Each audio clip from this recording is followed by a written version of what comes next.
Hi, this is James with IELTS United, and we are continuing to work through the IELTS test books. This is Test Book 9, Test 3, Listening, Section 1.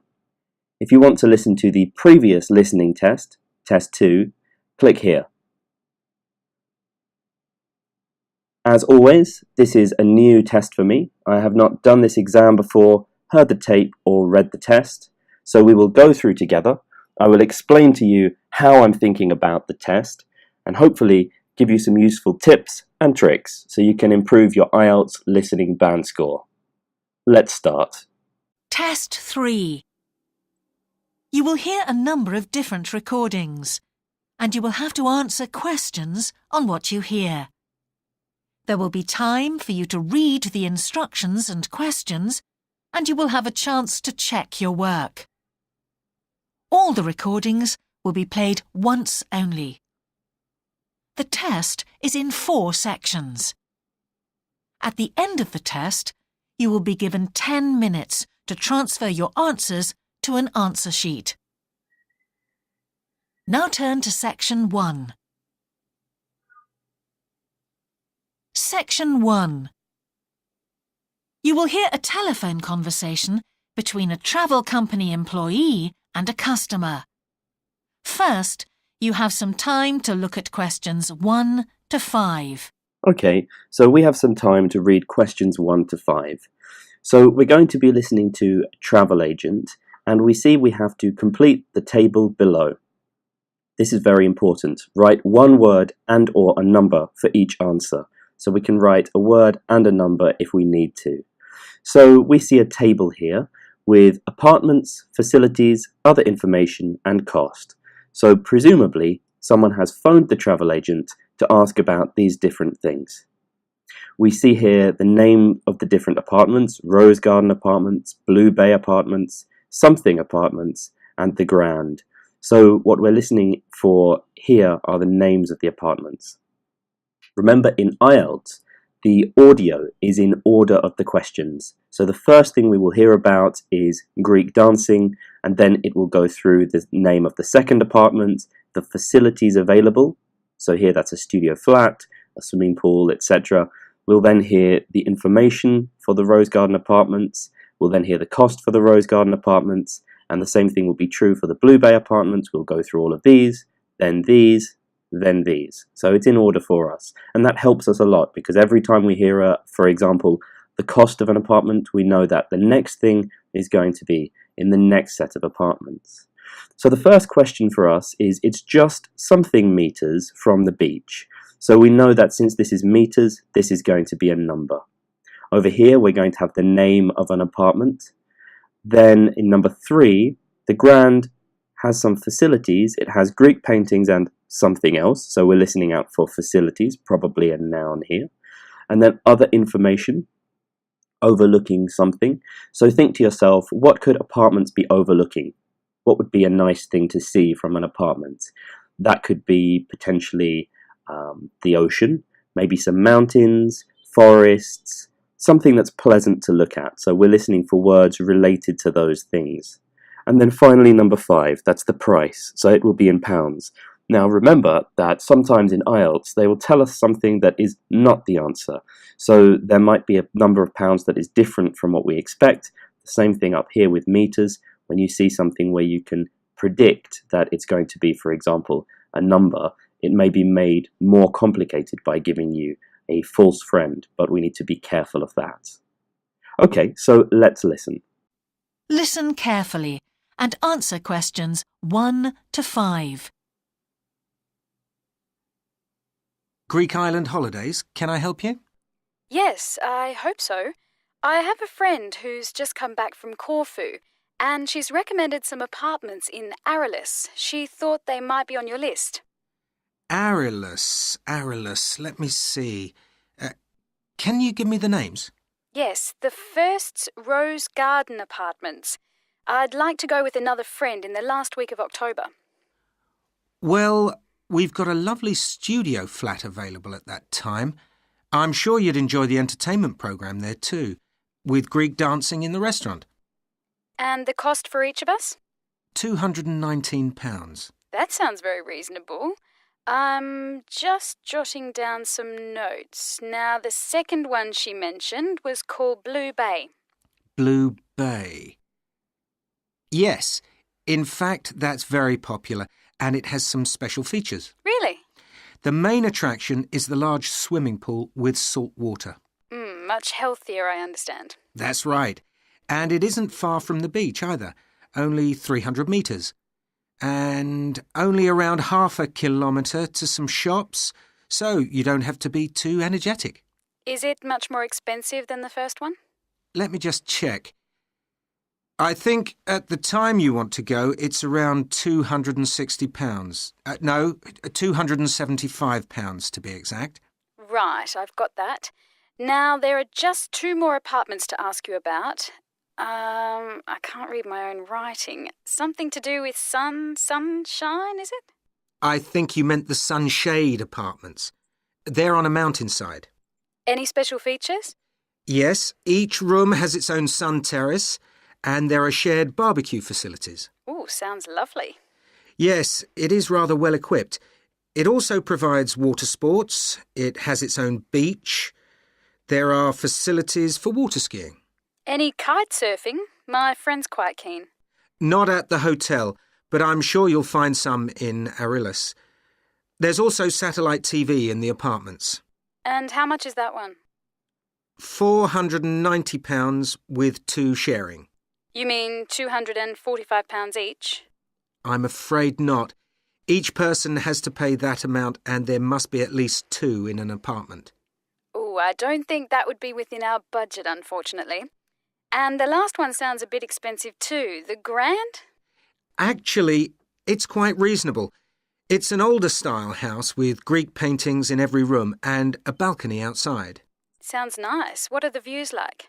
Well, there are forests all round, and they hide a supermarket just down the road, so that's very useful for all your shopping needs. There's a disco in the area too. And the price?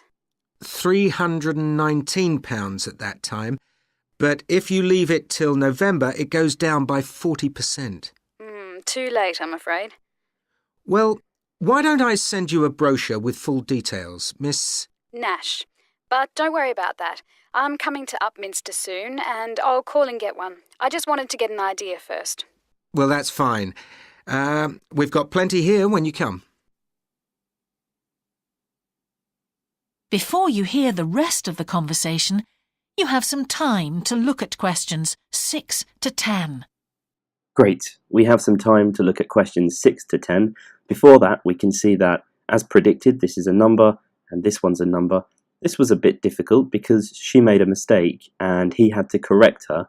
Don't forget that this needs a capital letter because it's a proper noun, like the others, Blue Bay or Rose Garden or the Grand. Here we heard that there was a balcony, and as predicted, it overlooks something beautiful. It was forest here. Okay, let's look at the questions 6 to 10. So we're completing another table.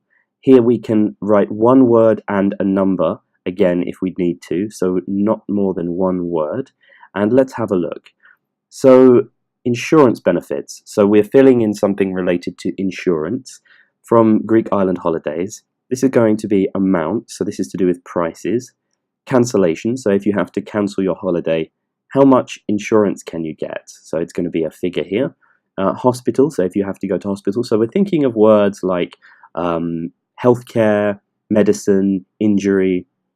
£600 additional benefit allows something to travel to resort. So if you're needing to go to hospital, you're injured or ill, what would you want to travel to your holiday destination? Perhaps a doctor, a friend, family member, representative of the company. So we're listening for people here. Then something departure, up to £1,000. So departure means when you're leaving. So presumably this is about your flight to get to your holiday destination. And often one thing that is insured is delayed departure. So we're listening to words related to not being able to fly or leave properly. And that depends on the reason. Then personal belongings. So start to think of words connected to personal belongings. So could it be money, traveller's checks, phones, Anything that you bring with you, baggage, luggage, those are words we want to think about. So you can see that the maximum coverage is £3,000, and then there's a semicolon here, so some additional information about that. £500 for, so it could be £500 for a claim, but that seems like a lot. So maybe it's £500 per item, so we might listen for each object, item, or thing lost. And of course, it's one word, so be careful. The name of the assistant manager is Ben something, so as soon as we hear Ben, we're listening out for him to say the rest of his name. And as you know, with IELTS, often they spell out names for us, so this is likely to be a spelling task. So let's go on and listen to what they have to say about this. Answer questions 6 to 10. If you've got a minute, could I just check a couple of points about insurance? I got one policy through the post, but I'd like to see if yours is better. Fine. What would you like to know? Well, the one I've got has benefits, and then the maximum amount you can claim. Is that like yours? Yes, that's how most of them are. Well, the first thing is cancellation. If the holiday's cancelled on the policy I've got, you can claim £8,000. We can improve on that, Miss Nash. For Greek island holidays, our maximum is £10,000. That's good. Of course, our holiday won't even cost £1,000 together. It's still sensible to have good cover. Now, if you go to hospital, we allow £600. Yes, mine's similar. And we also allow a relative to travel to your holiday resort. My policy just says their representative will help you. You can see there's another difference there. And what happens if you don't get on the plane? Nothing, as far as I can see on this form. Don't you have missed departure? No, I'll just jot that down. We pay up to £1,000 for that, depending on the reason. And we're particularly generous about loss of personal belongings, up to £3,000, but not more than £500 for a single item. Then I'd better not take my laptop. Not unless you insure it separately. OK, thanks very much for your time. You've really been helpful. Can I get back to you? Your name is... Ben Ludlow. That's Ludlow. I'm the assistant manager here. I'll give you my number. It's 081 260 543 216. But didn't I phone 081 260 567 294? That's what I've got on the paper. That's the main switchboard. I've given you my direct line. Right. Thank you very much for your time. That is the end of section 1. Okay, that's the end of section 1. So things that we notice here is that we're correct in thinking this would be a number, but be careful because they did say some other numbers and you have to decide which is the right one. So be prepared for that when IELTS listening. Also here, we thought it would be a person. Again, it was tricky because she mentioned the representative, but that was the other insurance policy that allowed a representative. This one allowed a relative. Here, this was not delayed or cancelled, but rather missed departure. And down here, personal belongings, and we were right. It was one item or object. And the name of the assistant manager, as we predicted, was spelled out for us, Ludlow. So let's check our answers now. So answer 1 was 300 metres, and we were correct. Answer 2 was Sunshade Apartments, and we were correct. Notice they used the capital because it's a proper noun. Spelling and grammar is important in these answers, so make sure that you spell things properly, and also make sure your writing is neat, because if your writing is unclear, then you can't get points in this section. The Grand had a balcony, and balcony was correct. Here we have forests, which was what I put. If you put forest, that's okay too. That is often allowed. And here, £319, so yes, we were correct there. Okay, let's move on to the next section. So we said £10,000 would be the cancellation allowance, and 10,000 was the right answer. That would have been allowed if you missed the comma. Relative here was allowed, and a relative was allowed also. Missed departure was the word he used as well. A single item, that's right, and it looks like we spelt Ben's name properly. So if you made many mistakes with that, feel free to go back and listen again, and if you want to, you can use the subtitles if you're watching on a PC with YouTube. So this has been IELTS Textbook 9, Test 3, Section 1. If you want to listen to the previous test, click here. And if you want to listen to Section 2, click here. And as always, you can join us on Facebook, Instagram and Telegram. The links are in the description, and you can get lots more free resources, as well as connect with our teachers and students who can help you there. Don't forget to like and subscribe to this channel for more free IELTS help, and good luck with your IELTS exam.